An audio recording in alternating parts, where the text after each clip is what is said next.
A sigh of relief after hours of waiting. But others aren't so lucky. The police are uncompromising and under strict instructions to let in only a few people at a time.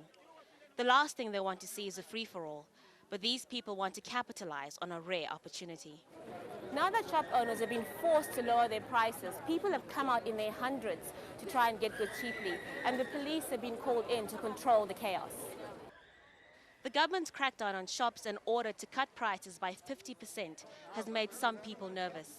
Reserve Bank Governor Gideon Gono seems to be one of them.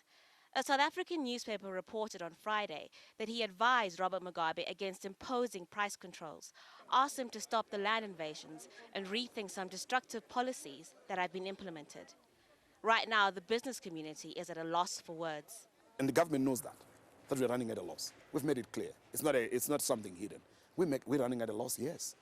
And what happens when you run at a loss? You sink. Forcing businesses to lower prices in an attempt to curb inflation is putting companies in a position where they are forced to sell their goods at a lower price than they can manufacture or import them.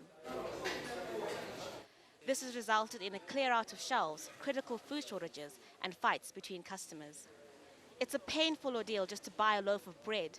You either line up at the crack of dawn or are forced to wait up to 2 hours.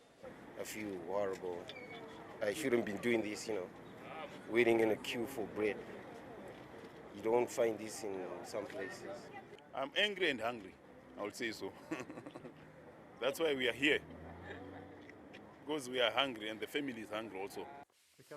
Economists say Robert Mugabe's price control plan is irrational, a desperate attempt to gain the support of his people, but it's not going to work.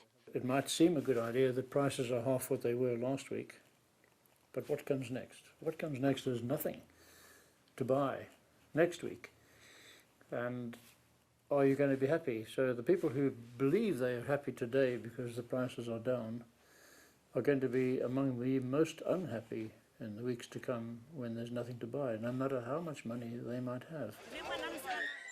The South African business community is on edge. They have investments in Zimbabwe and need things to stabilize. They've asked the Zimbabwe government for a meeting to find a way forward. There's been no response yet. Our concern is that the current intervention is not sustainable. There is a need for all the parties to sit around the table. Business is not an enemy to the people of Zimbabwe. But analysts don't think Robert Mugabe will meet anyone halfway.